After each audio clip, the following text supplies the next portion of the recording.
What's up guys, Tech Flash here, and today we're going to unbox Nokia 8.1, which is an Android One device from Nokia. And this is their latest entry into the upper mid-range section, which is becoming quite crowded these days as most of the manufacturers are releasing mobile phones in these price segments. This device was launched in China with Nokia X7 moniker, but internationally it has been given the name of Nokia 8.1, which makes it a bit confusing as Nokia 8 was a flagship device having Snapdragon 835, but this is coming with Snapdragon 710 chipset.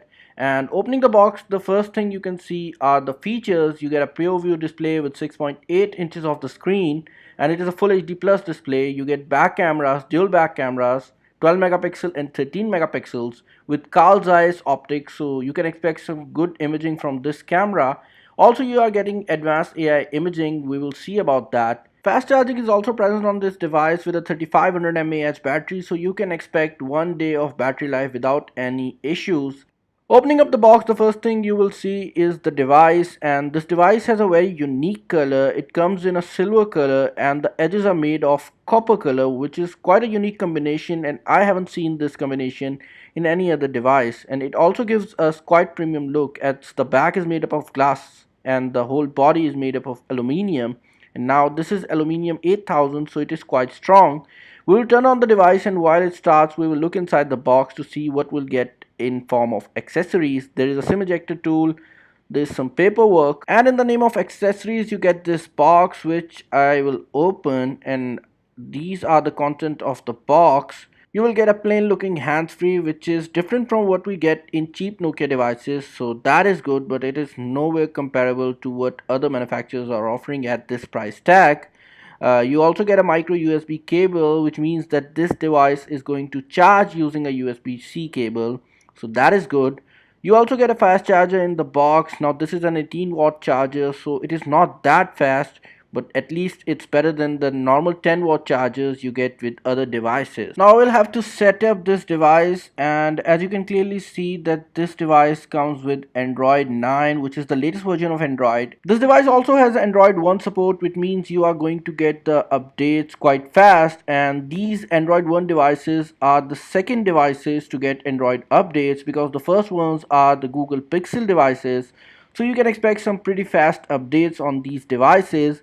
You also get a fingerprint scanner on the back of the device, and frankly the fingerprint scanner is quite good, and it takes very less of the time to set it up. The price of this device is 400 euros if you are watching this video from Europe, but in America this device costs more, around 374 US dollars, so that means it's not a very expensive device. The internationally launched variant comes with 4 gigabytes of RAM and 64 gigabytes of internal storage, but if you feel like daring, you can import it from China and get a 6 gigabyte version which has 128 gigabytes of internal storage. But frankly I will not recommend you to buy it from China as the shipping costs are quite high. Also, the websites in China are not that reliable.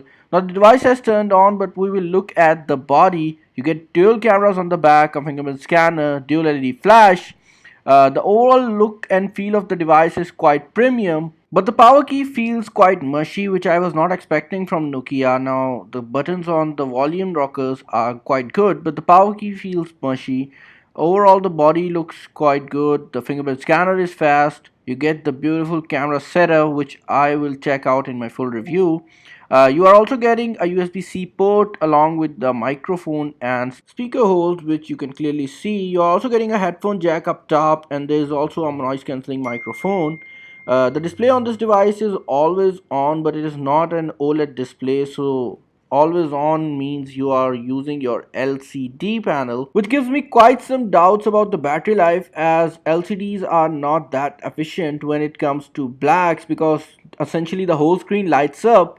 But we will see about that. Up top there is a notch which is quite big, and I was expecting a lighter notch from Nokia because there is no particular sensor in this notch and most of the space is wasted as the earpiece is quite small. The front panel has a chin on the downward location, but other than that the whole device looks quite premium. I am liking the color overall, but one of the major design flaws is the back camera setup, which is quite protruding, and I hope that when you will place it on a table it will wobble quite a lot. Also, the power button on this device is quite mushy, and if you look on the left side of this device, you will find a SIM tray, which is a hybrid SIM slot, and it simply means that either you can put two SIM cards in this slot or a SIM card with a memory card in it.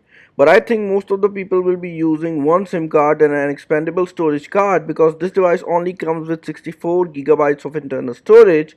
However, you are getting the support for Google Photos, so most of the pictures will be backed up on Google's cloud. Nokia has also improved quite a lot when it comes to the camera department, as the back cameras are dual sensors with a 13 megapixel sensor and a 12 megapixel sensor. The front camera is a 20 megapixel selfie shooter, so you can expect some great shots using this camera. This phone also has Android Pie out of the box, so the interface is quite reminiscent of what we get in Pixel devices. Also, the support for Android One program means that you are getting all the updates quicker than any other manufacturer out there, because all the manufacturers need to put their skins on, but this device has mostly the vanilla flavor of Android, and the security patches from Google are also quite fast. And recently when I unboxed this device, I have already gotten two updates since then, so you can expect some pretty fast updates.